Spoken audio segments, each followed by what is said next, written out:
American Experience is made possible by the Alfred P. Sloan Foundation to enhance public understanding of the role of technology. The foundation also seeks to portray the lives of the men and women engaged in scientific and technological pursuit. At Liberty Mutual Insurance, we do everything we can to help prevent accidents and make America a safer place. Liberty Mutual is proud to support American Experience. At the Scotts Company, we help make gardens more beautiful, lawns greener, trees taller. If there's a better business to be in, please let us know.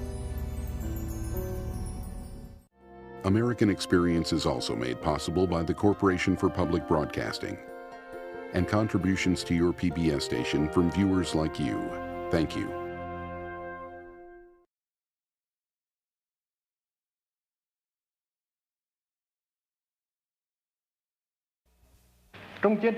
In a war, it is natural that there are losses and sacrifice.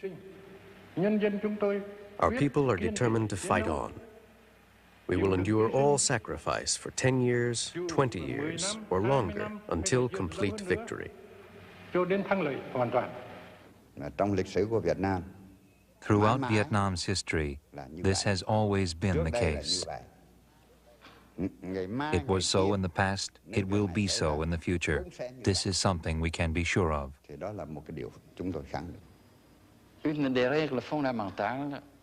One of the most essential, if not to say the most essential rule in Vietnamese military science. In war, we have to win. Absolutely. Have to win.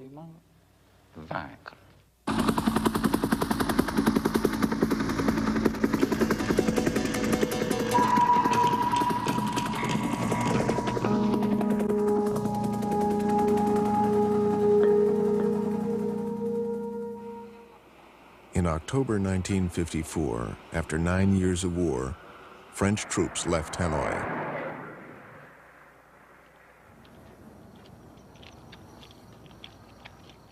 Ho Chi Minh had led the communist-inspired Viet Minh nationalists to victory. A ceasefire agreement signed at Geneva provisionally partitioned Vietnam into 2 zones. Ho's forces were to regroup in the north and leave their families and unarmed comrades in the south. A nationwide election to reunify Vietnam was to be held in 2 years. Colonial rule was ending. The northern part of the country had been totally liberated. According to the agreement, in only 2 more years, the South, too, would be completely liberated. The people in the South truly believed that there would be national reunification in 2 years. The United States, which had largely financed the French war, promised not to disrupt the Geneva agreements by force. Vice President Nixon flew to Saigon to dramatize America's support of South Vietnam's new leader, Ngo Dinh Diem, who had rigged a referendum and set up a separate South Vietnamese state.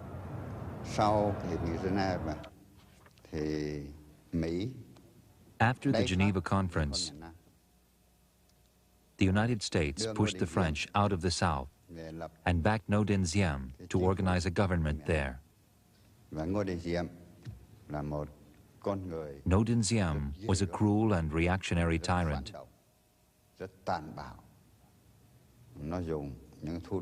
He used extremely barbaric methods to repress the revolutionary movement and to stifle demands that the Geneva Agreements be carried out.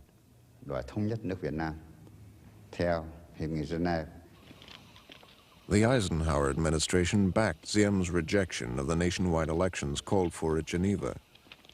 With American aid and advisors, Diem strengthened his power using soldiers and police who had formerly served the French.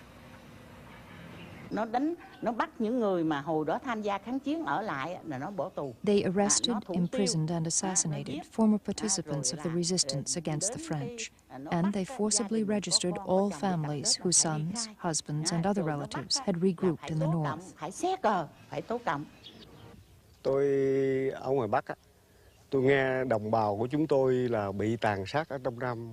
While I was in the north, I heard that people in the south were being killed in droves. among them members of my family. I was very worried, and my heart ached for them. I went to my superiors and volunteered to return to the South to fight in any way I could. Ho Chi Minh wanted a political solution. So did the Soviet Union and China, who feared a possible war with America. Rural poverty was all too apparent. A decade earlier, a famine in the north had taken an estimated 2 million lives. Raising food production was a priority. The Hanoi leadership launched a program to distribute land to the peasants.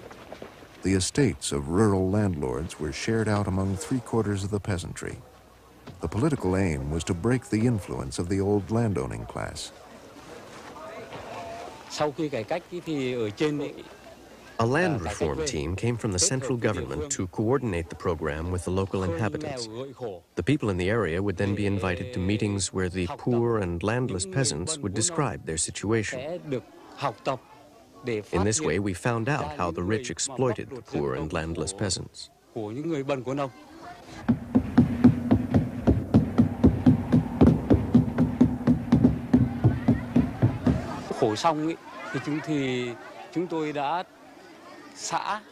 With help from the government team, we classified the landlords in different categories. Then the landlords were brought before a people's court set up in the village. Those found guilty of actual crimes were sent to jail. Following Chinese communist practice, people's courts had to meet fixed quotas of criminal landlords. Thousands of innocent people were arrested, and many, possibly between 3,000 and 15,000, were executed. Alarmed by the turmoil, the leadership curbed the excesses, calling them serious mistakes. North Vietnam's economy, ravaged by war and neglect, was being rebuilt. The Hanoi leadership was coming under increased pressure from Southerners to resume fighting. Finally, in 1959, they decided to back armed struggle in the South. The first battle took place in Ben Tre province. We attacked a company of the regime's self-defense forces and took over a notorious police garrison. In only 3 hours, without any weapons of our own, we succeeded in capturing 30 guns. In 1960, the Communist Party created the National Liberation Front, a coalition of Southern forces opposed to the Diem regime. Diem labeled it the Viet Cong. The front called for Diem's overthrow, an end to foreign interference, and the eventual peaceful reunification of Vietnam. The United States sent more aid and advisors. We continually were amazed at the professionalism, the ability to be good psychologists that these people had. They knew exactly how to deal with the Vietnamese farmer. Now this, the Americans generally never did, and the Vietnamese government might have, but really wasn't that interested. So we found that a whole structure had been superimposed on this province, and it was a Viet Cong structure, a communist Viet Cong structure. They had people at every level, and they were running a shadow government, coincidentally with the government's operation. To isolate them from the Viet Cong, Diem shunted peasants into fortified villages called strategic hamlets. Many peasants had resented the return of the landlords and the loss of land given to them earlier by the Viet Minh. There were some very substantial grievances, which these people had. They had been perhaps moved off their land. They were being taxed unfairly. They were promised things which were never delivered. The Vietnamese military would perhaps molest their women, would steal their chickens, in general be obnoxious. The Saigon government tried to control the rural population as Viet Cong teams assassinated local officials. They would send in a small squad of people, maybe 5 or 6 men in the middle of the night. They would seize the hamlet chief in his house, haul him out to the center of the hamlet, and convene the whole village to watch this. And then they would cut his head off. They would make him kneel down and they would shoot him in the head, whatever technique they wanted to use. And of course, this frightened the Vietnamese. Because of the insecurity in the countryside, the normal Vietnamese government civil servant, the teachers, the agricultural advisors, could not go into these hamlets. The provincial junkyard was littered with blown up ambulances, blown up education vehicles. They simply put mines in the road, and as the government people went out to a hamlet, the Viet Cong destroyed them, and they put the fear of God in them. Saigon's government army swept through the countryside in search of Viet Cong suspects.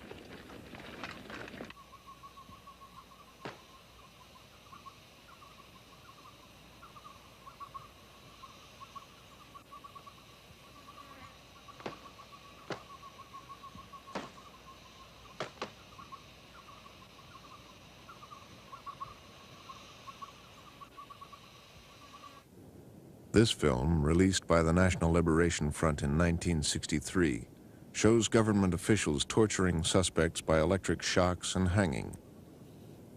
By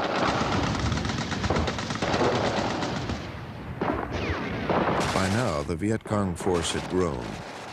Their objectives were the capture of government outposts and the destruction of strategic hamlets.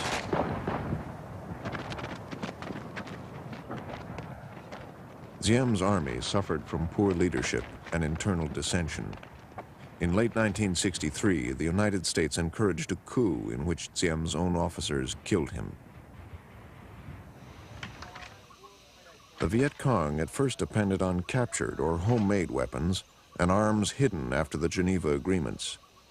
But by early 1964, as the North Vietnamese commitment increased, men and equipment flowed south along an old supply route, the Ho Chi Minh Trail. Former Viet Minh soldiers who had regrouped to the north were returning to fight. They counted on growing support from the southern population.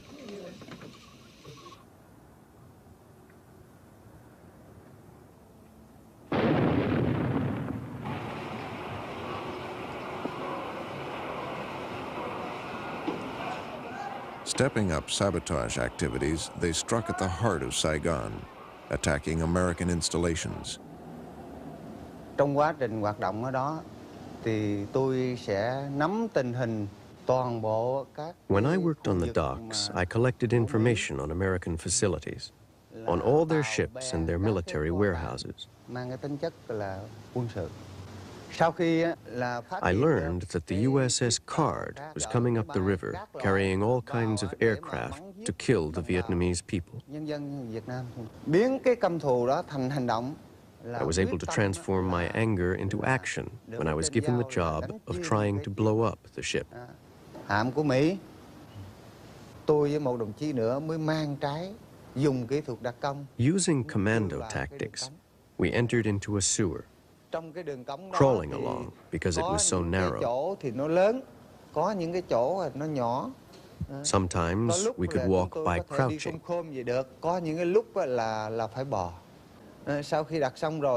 After we had placed the two mines, I checked the automatic ignition device again. It was 2 a.m. when I finished checking everything. My comrade and I then began to crawl back to the other end of the sewage system. When the mines exploded at exactly 3 a.m., the whole area was blacked out, and the two of us were so happy, knowing that our mission had been accomplished.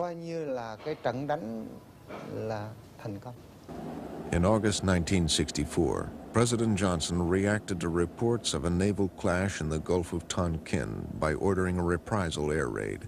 Renewed hostile actions against United States ships on the high seas in the Gulf of Tonkin have today required me to take action in reply. U.S. aircraft were bombing North Vietnam for the first time. Not until I was about halfway to our target area did I start to realize that this was actual combat. And things that we had trained and prepared for, the eventuality like this, I never really, thought that it would really actually happen. But all of a sudden, here we were, and I was in it. I was visiting Quang Ninh province when suddenly I saw a formation of airplanes coming from the sea, flying straight toward the mining area.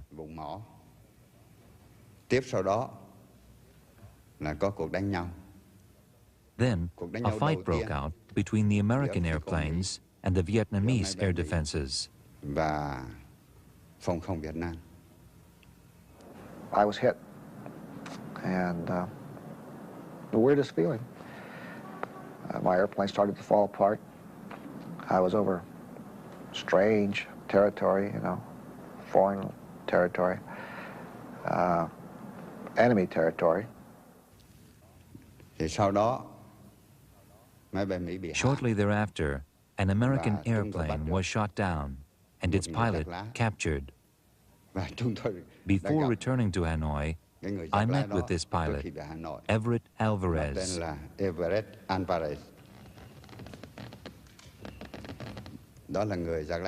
He was the first American pilot taken prisoner in Vietnam.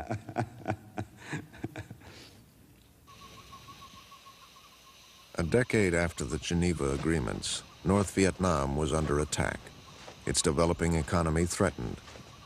A decade during which land under irrigation had doubled. Electrical production had increased tenfold. Ho Chi Minh, who had devoted his life to winning independence, declared in 1964, "As long as the country is divided, as long as our compatriots continue to suffer, I can neither sleep well nor eat with any appetite." Ho personified the nationalist struggle, even for Vietnamese who feared communism. He inspired many Southerners to fight. I'll always remember August 1st, 1964, when this village liberated itself. There were no revolutionary guerrillas or regular forces present. The villagers staged a spontaneous uprising. We were delighted. We convened a meeting of 2,000 people and introduced a revolutionary administration. We organized the people to dig trenches and tunnels to defend themselves against enemy artillery. Everyone dug booby traps and laid homemade mines. We knew that the enemy puppet troops would try to get revenge. The Saigon government troops faced traps and other primitive weapons.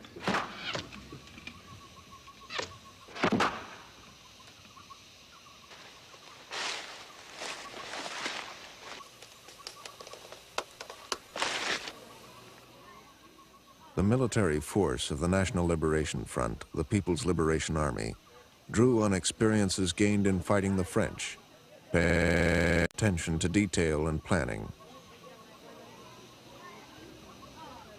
American helicopters had given their enemies superior speed and mobility. They devised counter-tactics to wait and lure the helicopters within range.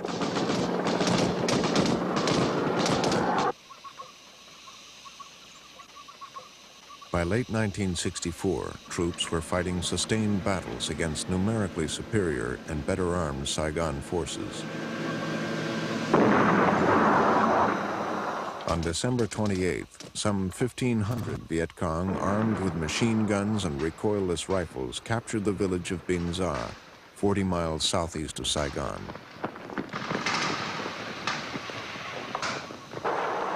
On December 30th, after U.S. helicopters flew in reinforcements, Saigon troops recaptured the village. The battle continued for 5 days. The Viet Cong destroyed 2 South Vietnamese battalions, killing 158 soldiers and 5 American advisors.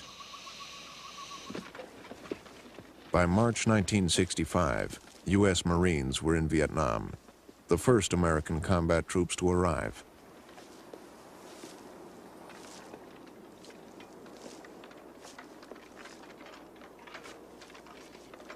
They had come as allies of South Vietnam, but to many peasants, they were yet another threatening foreign force.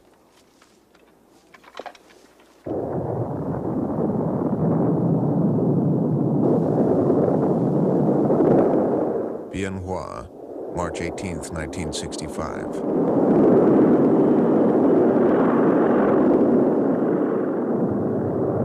United States stepped up its bombing of the South, using more napalm and phosphorus bombs.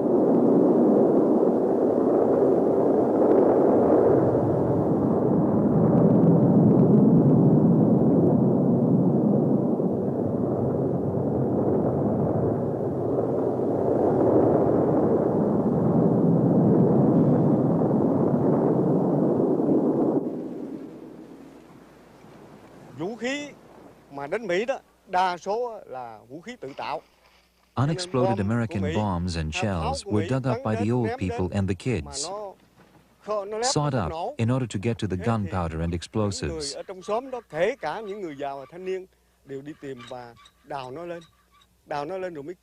They then produced various kinds of explosive devices themselves. In each hamlet and village, we had a workshop for producing these devices.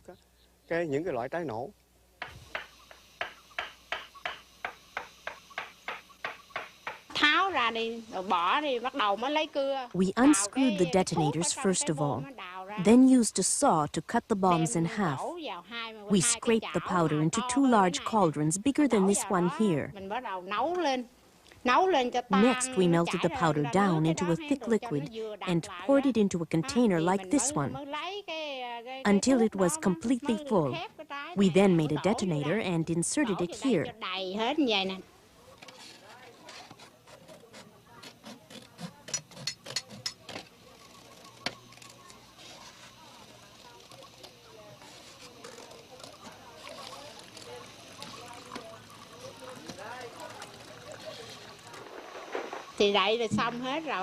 We placed these mines along the routes we knew the tanks were going to take.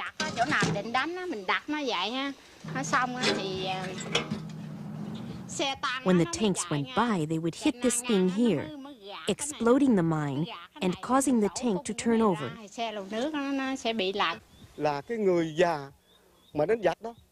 We had many old people who took part in the fighting. Have you heard of Mrs. Nguyen Thi Ran, who was over 80 years old when she became a military heroine? We had many men and women who were more than 50 years old when they became heroes and heroines in the struggle against the United States. The children were even more active and creative. They mostly used homemade weapons, manufactured precisely to fight the enemy in each area.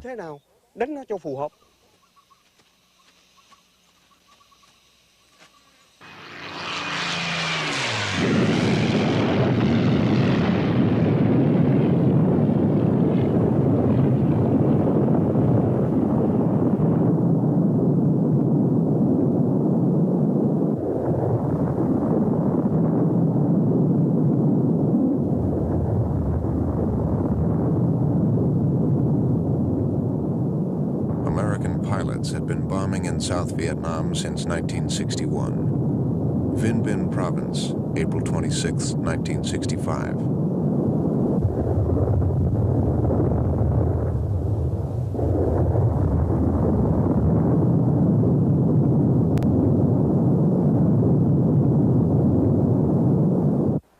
On July 1st, the Viet Cong mortared the U.S. Air Base at Da Nang. American Marines were deployed to nearby Cam Nay, a cluster of hamlets. They drew fire. As we started moving, some of the so-called civilians, quote unquote, as is on the news, got killed. At this time, some of the Marines used cigarette lighters, and the hooches went up, grenades. Some flamethrowers were brought in. And that was one way to quell the fire from the village. I told the squatters to approach it on simply a case-by-case basis and use their own judgment, that we were not getting a heavy volume of fire, that they should be able to pinpoint, at least to some extent, the source of the fire. I don't think that an order had come down to burn the village, but I think it was just something that was carried on through the operation. The Americans shelled the village as they arrived. Then they burned down the houses, destroying everything. 9 members of my family were killed. I escaped, which is why I'm alive today. But my whole family was wiped out.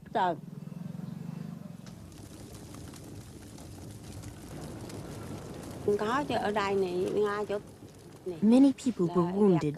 Where I'm sitting now, one person was shot as she returned from harvesting rice. She was taken to hospital, and there she died. The Americans came into my house with their interpreters and drove us out. They refused to let us take any belongings with us.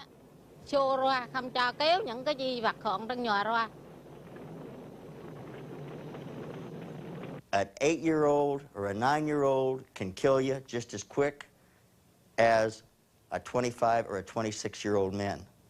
Now, these people have been fighting this war a long, long time. Some of these people were actually fighting wars when they were 9, 10, and 11 years old, where back here in the States, the kids are playing cowboys and Indians. Over there, they'd been playing it for real. We did encounter a problem which was ultimately to become a very difficult situation, in that I'd gotten a report from one of my squads that they had been fired on from behind.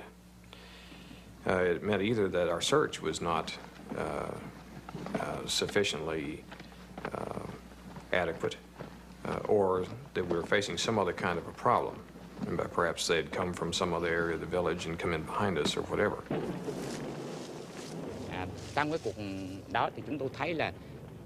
I witnessed the destruction because I was fighting there. After our clash with the Americans, my comrades and I ran along the communication trenches to our hidden shelters, where the villagers could help us.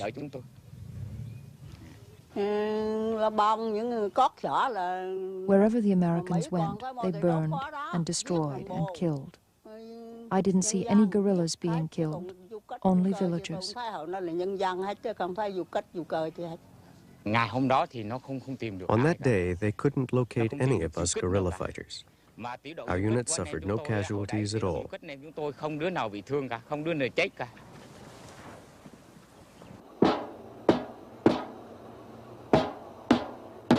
In North Vietnam, villagers and militia now faced regular American bombing attacks.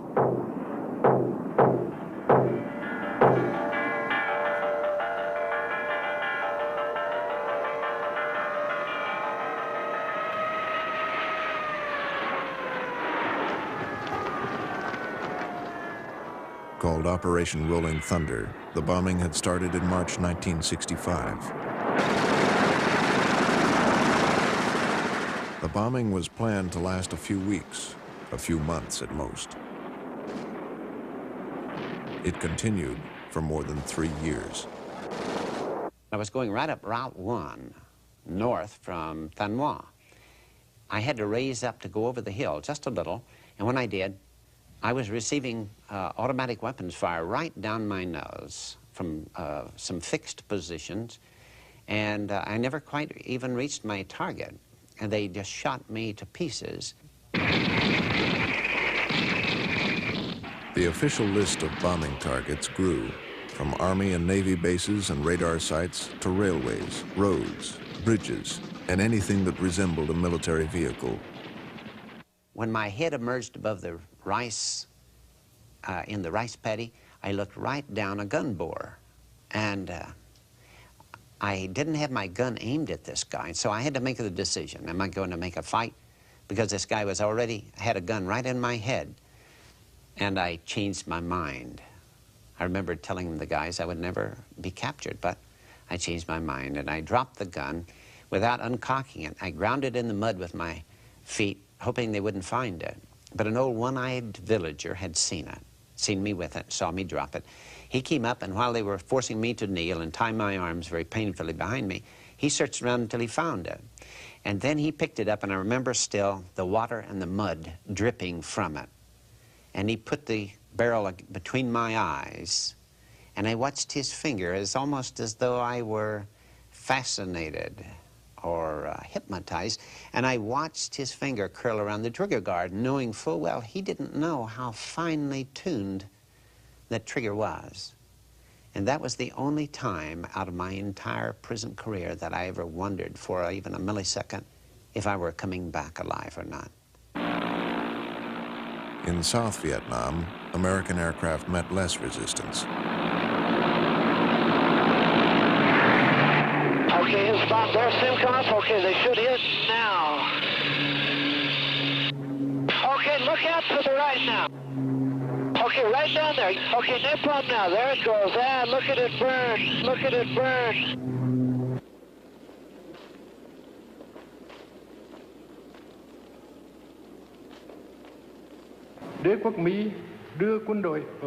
The American imperialists have invaded the South with their troops and have tried to destroy the North with their aircraft.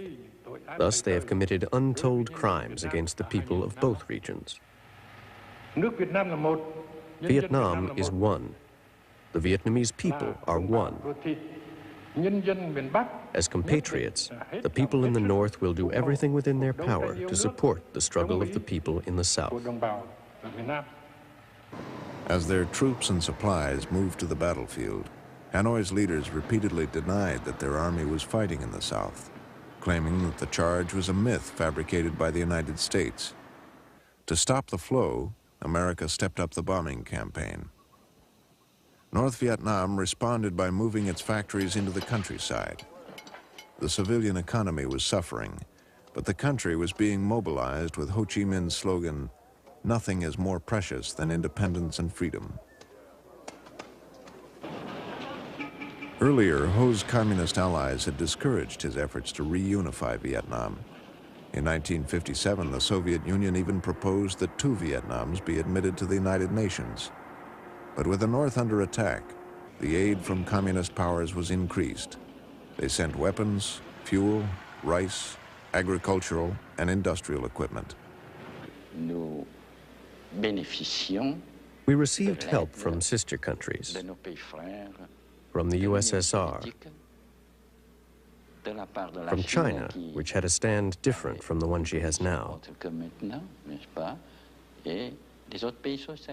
Not only did we enjoy growing international help and support from other socialist nations,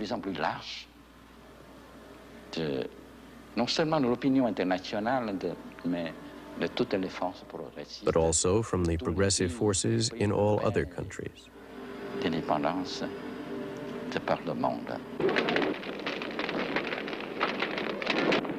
Les 13 et 14 décembre 1966, l'escalade atteignait directement le centre de la capitale nord-vietnamienne.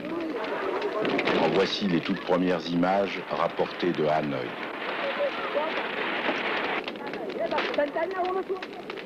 4 arrondissements étaient touchés par les bombes. Des quartiers entiers, composés de maisons basses, étaient entièrement soufflés ou détruits par le feu.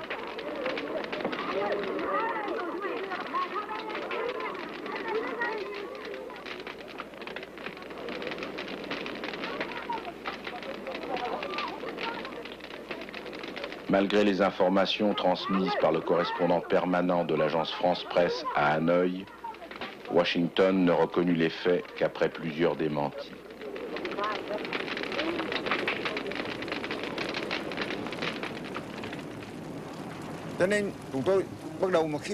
As the bombs were falling, our hearts naturally throbbed with fear.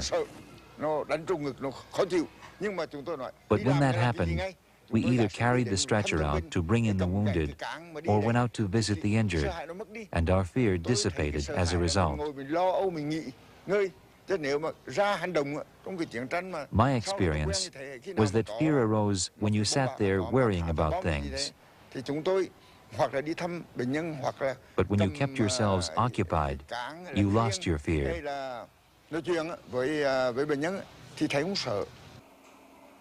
The North Vietnamese propaganda called the American pilots war criminals. One evening of July the 6th, they came around and gave us new pajamas that we wore. And these had numbers stamped. Well, they had stamped numbers on our pajamas. We were always so hopeful and optimistic that this thing was going to end, and we figured, aha, this is step number 1, and we're going to be going home, guys. So we were sort of feeling good about this. And as we started walking, you know, I thought we were going to walk right around the park.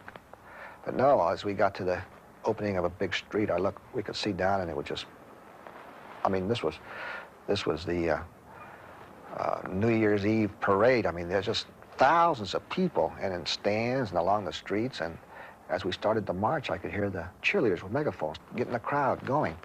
And one of the interrogators we call the Rabbit, he saw me, and he turned to the crowd, and he was leading them in this cheer. The cheer said, "Alvarez, Alvarez, son of a bitch, son of a bitch." So pretty soon the whole cheering section started, you know, and I had played sports before, but this was a different sport altogether. But as we progressed down, the crowd started to press in, and the guards would come along, and the interrogator would say, "Bow to the people, bow to the people." You know, I was sort of just trying to keep my head, not to bow, but just trying to head in that direction. And after a few blocks of this, the crowds became uncontrollable, and they started throwing things. And then somebody hit me from behind, and I just about went out. Next thing I know, I was sort of drowsy, and we were led to the infield and sat there, and as they brought us all in, we all made it. They started with my wrists, with my arms behind my back, and wrapped my arms together under the armpits. Well, the two arms were together, and they just pulled my shoulders out of joint, you know. There wasn't that, and then they did some similar things to my legs. I tried to endure the pain, knowing that an American military man should be able to endure torture until he died, but never to give nothing to the enemy, and never to give anything to the enemy. And I tried my best, and my best wasn't good enough. And during the night, I heard someone screaming in a distance. And I thought, man, they're torturing another prisoner. And I felt so sorry for him, you know. And then I would come back more closely to consciousness and found out it was me I was hearing in the distance. I was the one that was doing the screaming. And they tortured me all night. And by daylight, they had reduced me to such a place that I would give them more than name, rank, soul number, date of birth. And they hurt me pretty bad. They pulled my shoulders out of joint, and they did some things to my legs. But I found out that I was not as strong as I thought. I couldn't be tortured to death, that my will would give before my heart stopped beating. That was very disconcerting. I lived in abject misery for the rest of the time I was a prisoner.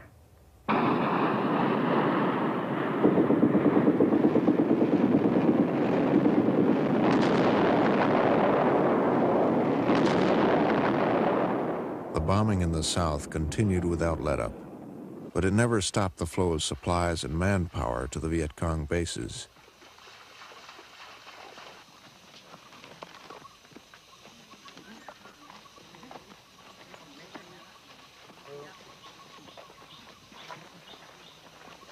Many bases were tunnels stretching for hundreds of yards underground.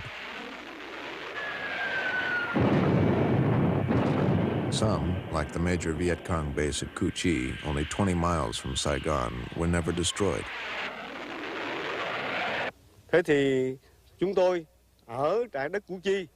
We used Cu Chi as a training base and staging area. We enlisted recruits in Saigon and trained them here in the tunnels.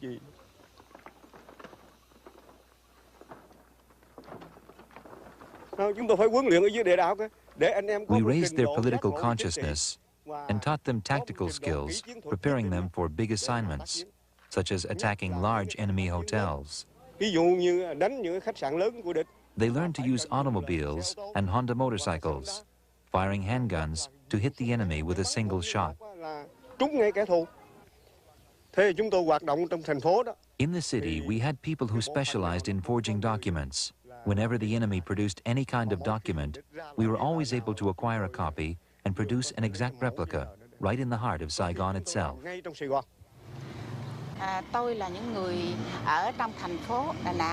I lived in Da Nang along with other sisters who participated in the revolution. We organized clandestine activities and provided communication between the revolutionary base area and the city. We carried out political struggles against the enemy. Viet Cong spies and agents continually passed useful information to the guerrilla bases.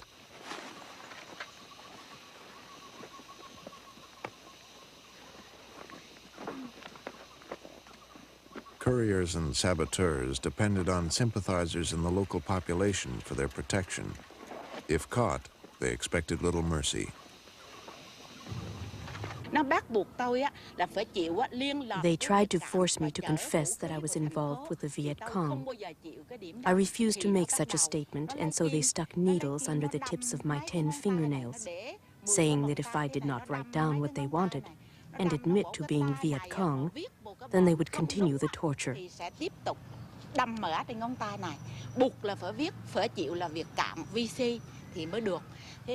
But I was determined to say nothing.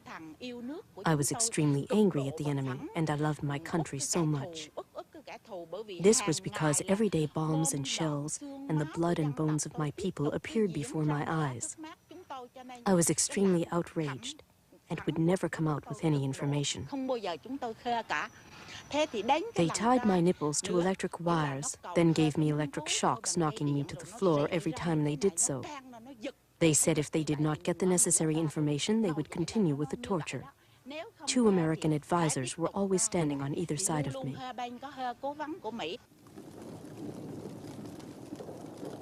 Coastal towns and villages in the southern part of North Vietnam were constantly shelled and bombed by American warships and aircraft. People took refuge in tunnels.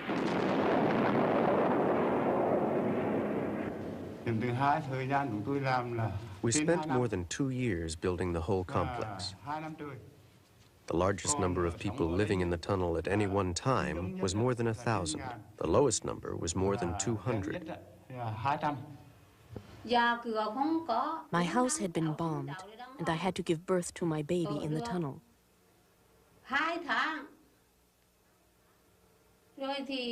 We remained underground for 2 months. There was little food to eat or clothes to wear. There was no firewood to cook with, and little water to drink. All day long, I was going in and out of the tunnel trying to get water for my child. They dropped napalm bombs, and I was injured. Napalm bombs saturated the whole village, engulfing it in a gigantic fire. When I was hit, the napalm set my whole body on fire. I lost consciousness. Many people died. Their bodies had been torn to pieces. Some of the pieces hung from the branches of trees, and other pieces were covered with dirt thrown up by the explosion. Some people were so shocked by the terrifying scene that they turned around and went back into the tunnel. But then the tunnel collapsed, and they were buried alive.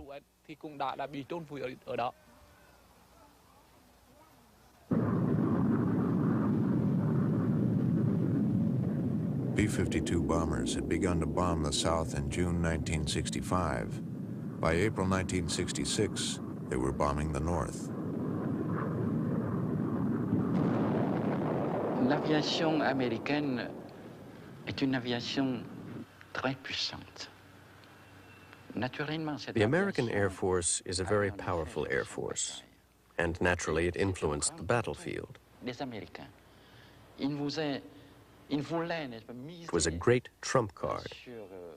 The Americans counted on their Air Force to somehow change the course of events.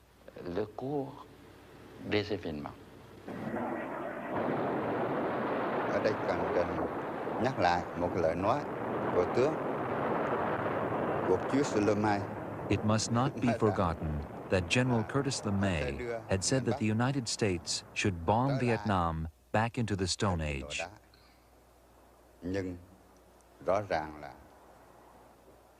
But they were greatly mistaken. The destruction of the North, with all the efforts and all the barbarity of Imperial America, only caused the people to be more resilient, more resolute, and their determination to resist and to win. chiến thắng. Cái điều có ý nghĩa quyết định là chúng tôi. The key factor in the struggle was the opening up of a trail, appropriately called the Ho Chi Minh Trail, to link the north to the south. Nối liền miền Bắc với miền Nam.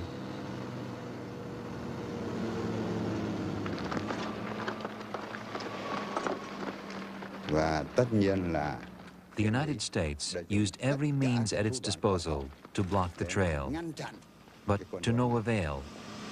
Nhưng mà tất cả thủ đoạn này đều đã thất The bại. Ho Chi Minh Trail developed day by day, becoming a network of roads over which weapons, military supplies, and tens of thousands of soldiers were moved into the south for combat. Chiến sĩ đi chiến đấu ở miền Nam. Thế mà vào bên trong đó thì phải I left the north, taking 3 months to reach the south. gần 3 tháng thì vào bên trong. On the way, we constantly faced flares, all kinds of bombs and rockets.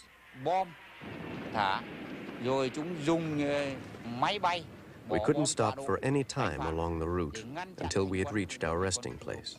Thế đi thì là dọc đường chúng tôi là mưa, gió, rét, đi đến đâu mà theo quy định thì ở đấy đó căng võng nằm. Then we would sleep in hammocks ở trên mắc ở rừng and begin marching again at 4 o'clock the next morning. Đêm đó được xong rồi đến sáng là 4 giờ sáng chúng tôi lại dậy tiếp tục. The Ho Chi Minh Trail was not a single trail, but a web of trails, some threading through Laos and Cambodia. They were kept open by armies of women, many drafted into service for 2 years at a time.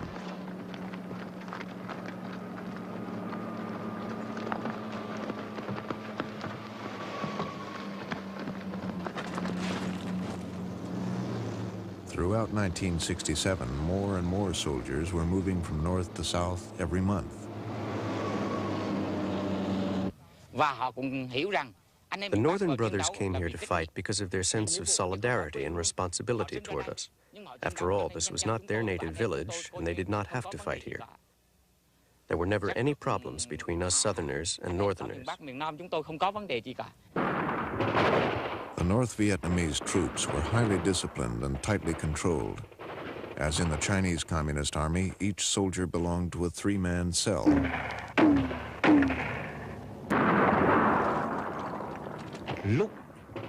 When we encountered difficulties, the 3-man cell functioned as one. If one of us was killed, the others suffered terribly. And that made us hate the American imperialists even more. Tôi đã giết được 3 thằng Mỹ khi mà I killed 3 American soldiers when the American forces attacked Diem Hung. Bố trí ở đó, tôi bố trí ở đó. Thì Mỹ ra là We waited for them in ambush. We engaged them in close combat, and I killed them with my bayonet. 3 thằng Mỹ đó. Thế mà sau khi After this battle, my morale was very high because I had contributed to the liberation of the South. We had a slogan, to fight the Americans, you must cling to their belts. If we fought them at a distance, we suffered a lot of casualties.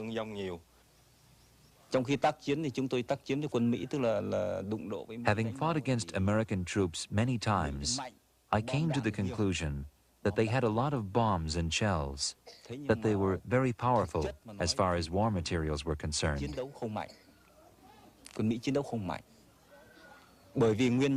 But they did not fight very well at all. They moved very slowly and really were not that mobile.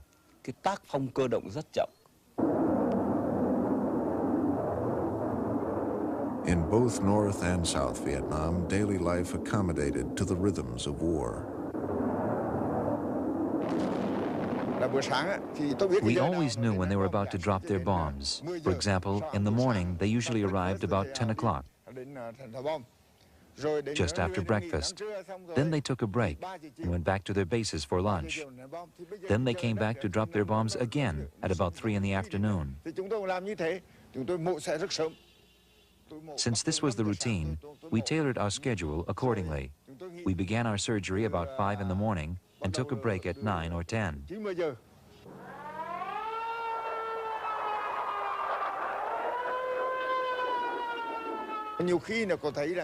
When the bombs didn't fall on time, we felt extremely uncomfortable, wondering why they hadn't fallen yet.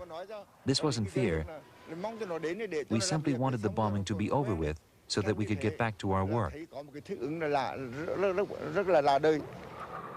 By 1968, Soviet-made missiles and anti-aircraft batteries ringed Hanoi.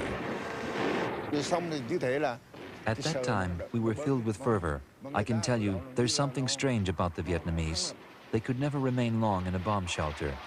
Whenever an airplane was shot down, everybody, including doctors, rushed out to look at it.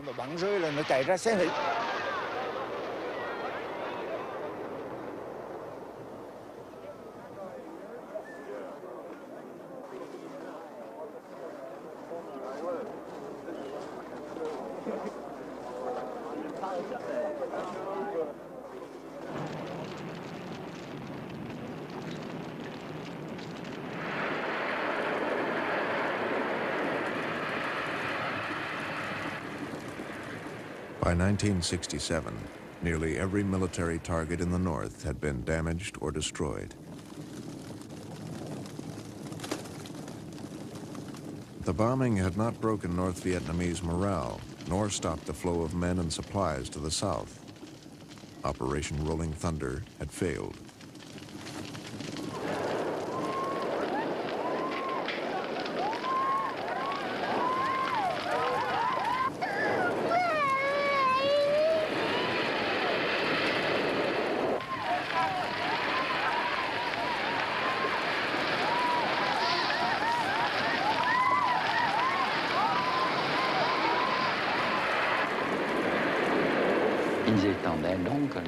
They had spread the hostilities over the entire territory of our country. It was absolutely normal and necessary for us to mobilize all our forces, political and military, in order to carry on the struggle and to reach final victory. In January 1968, 20,000 Northern troops moved south. They were poised for a fresh, ambitious offensive, the Tet Offensive.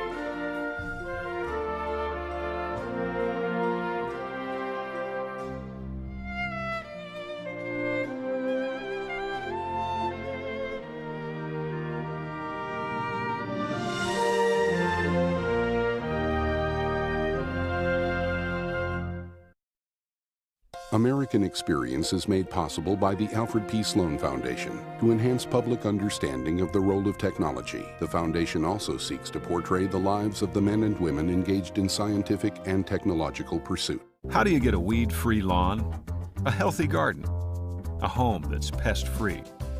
Every day we work to find new and better solutions. Ortho, proud to support the American Experience on PBS. At Liberty Mutual Insurance, we do everything we can to help prevent accidents and make America a safer place. Liberty Mutual is proud to support American Experience. American Experience is also made possible by the Corporation for Public Broadcasting and contributions to your PBS station from viewers like you. Thank you. Major funding for this program was provided by the National Endowment for the Humanities.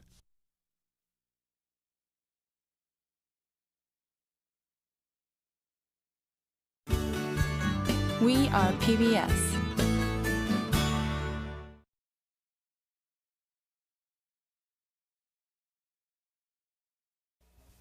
In a war, it is natural that there are losses and sacrifice. Our people are determined to fight on. We will endure all sacrifice for 10 years, 20 years, or longer until complete victory. Throughout Vietnam's history, this has always been the case. It was so in the past, it will be so in the future. This is something we can be sure of.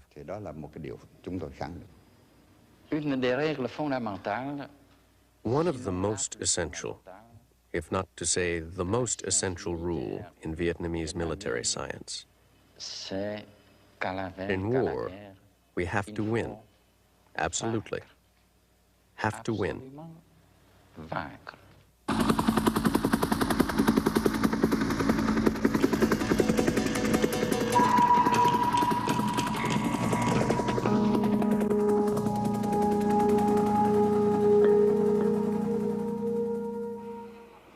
In October 1954, after 9 years of war, French troops left Hanoi.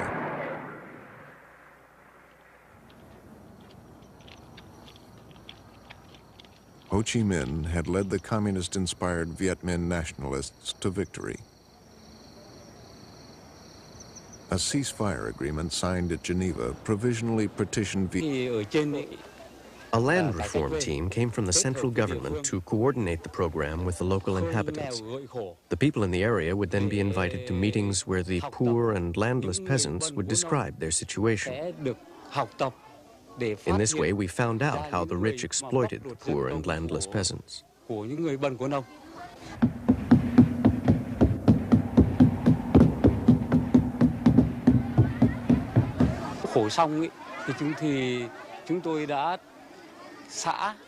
With help from the government team, we classified the landlords in different categories. Then the landlords were brought before a people's court set up in the village. Those found guilty of actual crimes were sent to jail. Following Chinese communist practice, people's courts had to meet fixed quotas of criminal landlords. Thousands of innocent people were arrested, and many, possibly between 3,000 and 15,000, were executed. Alarmed by the turmoil, the leadership curbed the excesses, calling them serious mistakes. North Vietnam's economy, ravaged by war and neglect, was being rebuilt. The Hanoi leadership was coming under increased pressure from Southerners to resume fighting. Finally, in 1959, they decided to back armed struggle in the South. Thì đầu tiên chúng tôi đánh ở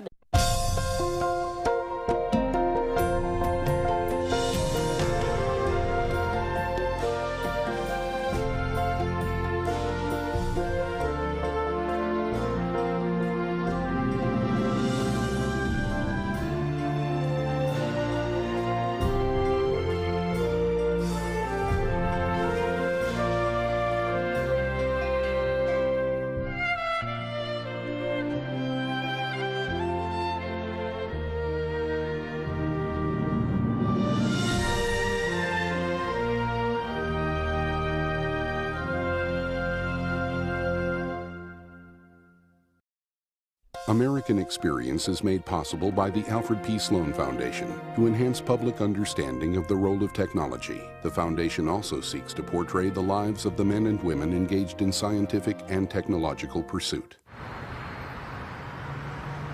At Liberty Mutual Insurance, we do everything we can to help prevent accidents and make America a safer place.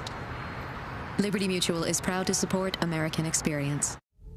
At the Scotts Company, we help make gardens more beautiful, lawns greener, trees taller. If there's a better business to be in, please let us know. American Experience is also made possible by the Corporation for Public Broadcasting and contributions to your PBS station from viewers like you. Thank you. Vietnam into two zones. Ho's forces were to regroup in the north and leave their families and unarmed comrades in the south. A nationwide election to reunify Vietnam was to be held in 2 years. Colonial rule was ending. The northern part of the country had been totally liberated. According to the agreement, in only 2 more years, the South, too, would be completely liberated. The people in the South truly believed that there would be national reunification in 2 years. The United States, which had largely financed the French war, promised not to disrupt the Geneva Agreements by force. Vice President Nixon flew to Saigon to dramatize America's support of South Vietnam's new leader, Ngo Dinh Diem, who had rigged a referendum and set up a separate South Vietnamese state.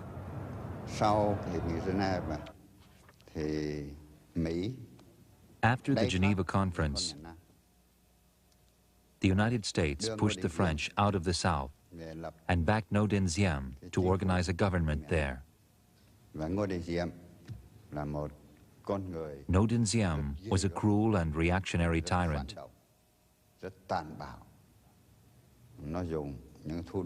He used extremely barbaric methods to repress the revolutionary movement and to stifle demands that the Geneva Agreements be carried out.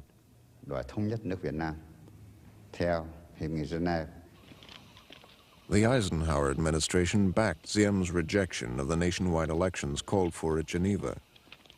With American aid and advisors, Diem strengthened his power using soldiers and police who had formerly served the French.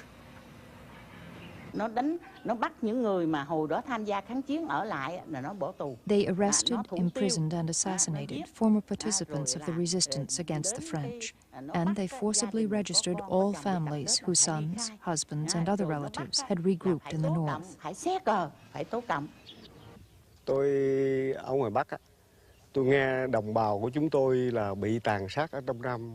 While I was in the north, I heard that people in the south were being killed in droves, among them members of my family. I was very worried, and my heart ached for them. I went to my superiors and volunteered to return to the south to fight in any way I could. Ho Chi Minh wanted a political solution.